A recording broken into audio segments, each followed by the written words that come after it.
अब ये चौथे अध्याय का 5वां श्लोक, गीता के चतुर्थ अध्याय का 5वां श्लोक है।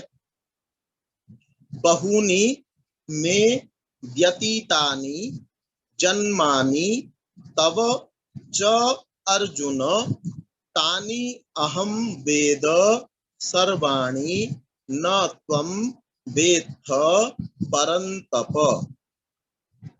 बहूनि मे व्यतीतानि जन्मानि तव च अर्जुन तानि अहं तान्यहं वेद सर्वाणि न त्वं वेत्थ परन्तप। चौथे अध्याय के 5वें श्लोक को इस प्रकार से बोला जाएगा। बहूनि मे व्यतीतानि जन्मानि तव चार्जुन तान्यहं वेद सर्वाणि न त्वं वेत्थ परन्तप। बहूनि मे व्यतीतानि जन्मानि तव चार्जुन तान्यहं वेद सर्वाणि न त्वं वेत्थ परन्तप। बहूनि मे व्यतीतानि जन्मानि तव चार्जुन तान्यहं वेद सर्वाणि न त्वं वेत्थ परन्तप। में अर्थात मेरे, बहूनी जन्मानी व्यतीतानी, मेरे बहुत सारे जन्म बीत चुके हैं। ये श्री कृष्ण कह रहे हैं। श्री कृष्ण क्या कहते हैं? मेरे बहुत सारे जन्म जा चुके हैं और तव च अर्जुन, तुम्हारे भी बहुत सारे जा चुके हैं। तानी अहम वेद सर्वाणी, उन सारे जन्मों को मैं तो जानता हूं। न त्वं वेत्थ परन्तप, हे शत्रुओं को तपाने वाले, त्वं न वेत्थ, तुम नहीं जानते, परन्तप, हे शत्रुओं को तपाने वाले अर्जुन, अर्जुन, परन्तप अर्जुन, ये संबोधन के एक वचन है।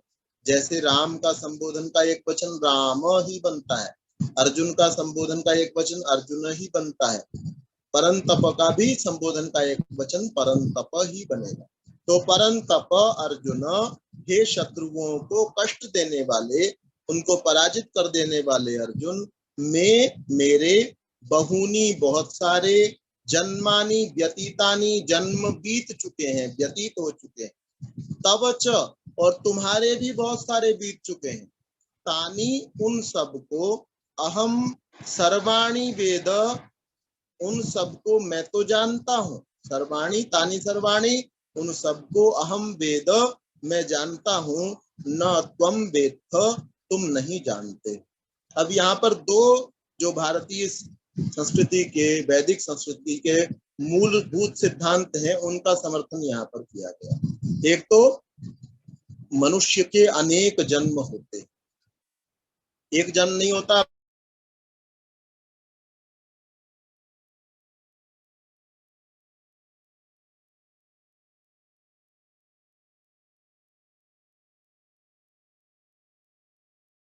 को भी जानते हैं।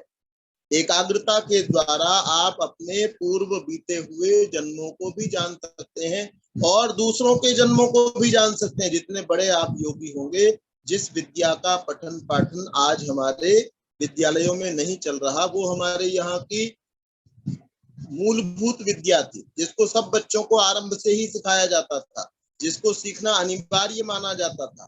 तो ये कहते हैं कि तुम मेरे जन्मों को नहीं जानते, ना अपने जन्मों को जानते हो, लेकिन मैं तुम्हारे जन्मों को भी और अपने जन्मों को भी जानता हूँ। तो श्री कृष्ण महाराज उच्च कोटि के योगी हैं, तभी वो इस बात को कहते हैं कि मैं तुम्हारे जन्मों को जानता हूँ। इसीलिए योगी राज हैं, वो योगियों के भी महाराज हैं।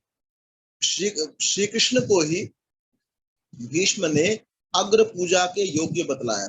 एक दिन जो है श्री कृष्ण का जीवन किस प्रकार का है महाभारत के अनुसार, उसको आप सबके बीच में रखने का प्रयास करेगा। कितना उत्तम उनका जीवन रहा। उनका जीवन ये मक्खन चुराने वाला और ये कपड़े उठाने वाला, इस प्रकार का श्री कृष्ण का जीवन नहीं है। ये तो बाद के लोगों ने, जिन्होंने चोरी, अपनी चोरी के काम को ठीक सिद्ध करना था, उन्होंने ऐसा कर दिया। गीता तो स्वयं इस बात को कहती है कि श्री कृष्ण महाराज जो हैं वो योगी हैं, तभी योगी ही व्यक्ति इस बात को कह सकता है कि मैं अपने और तुम्हारे पूर्व जन्मों को जानता।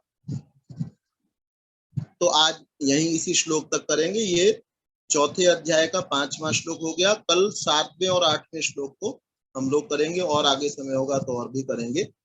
आरंभ में एक निवेदन आप सभी से किया गया था कि आप सभी ने, हम सभी ने, मेरे साथ में सभी ने मिलकर के अपनी अपनी कोई ना कोई बुराई को छोड़ने का संकल्प करना है। यही इन पुस्तकों को पढ़ने का उद्देश्य है। पुस्तकों को पढ़ने का, श्लोक को याद करने का, श्लोक के अर्थ को जानने का ये उद्देश्य नहीं है कि हमारा अभिमान इससे बढ़ जाए कि मुझे तो ये वाला श्लोक भी आता है, ये भी आता है, गीता के भी इतने श्लोक मुझे आते हैं। अपितु हमारा उद्देश्य क्या है कि हमारे अंदर जो बुराइयां हैं, हम सबके अंदर अनेक बुराइयां हैं, हम सबके अंदर, सब में सबके सब शामिल हैं। ऐसा नहीं है कि मैं शामिल नहीं हूँ या आप सोचें आप शामिल नहीं है। बुराई केवल सिगरेट बीड़ी पीना इत्यादि ही नहीं होती, अपितु और भी बहुत सारी बुराइयां हैं। जब हम अपना सूक्ष्मतया अवलोकन करते हैं तो हमको अपने अंदर बुराइयां ही बुराइयां नजर आती हैं। तो हम सबने अपनी बुराइयों को छोड़ना है, उसके लिए संकल्प करना है। जिस जिसने जो जो संकल्प किया है उसका आत्मनिरीक्षण भी करना है कि 15 दिन हो गए मुझे संकल्प किए हुए, अब मेरी कितनी बुराई छूटी है या नहीं छूटी। प्रतिदिन संकल्प कर सकें तो और अच्छा। तो ये बात मैं दोबारा याद करने के लिए, याद दिलाने के लिए आपको कह दी। कल परसों फिर इस विषय पर चर्चा होगी। अब शांति पाठ करेंगे, उसके बाद कोई सूचना होगी तो दी जा सकती है। ओम द्यौः शान्तिरन्तरिक्षं शान्तिः पृथिवी शान्तिरापः शान्तिरोषधयः शान्तिः वनस्पतयः शान्तिर्विश्वे देवाः शान्तिर्ब्रह्म शान्तिः सर्वं शान्तिः शान्तिरेव शान्तिः सामा शान्तिरेधि। ओम शान्तिः शान्तिः शान्तिः। सभी को सादर प्रणाम, सभी का धन्यवाद।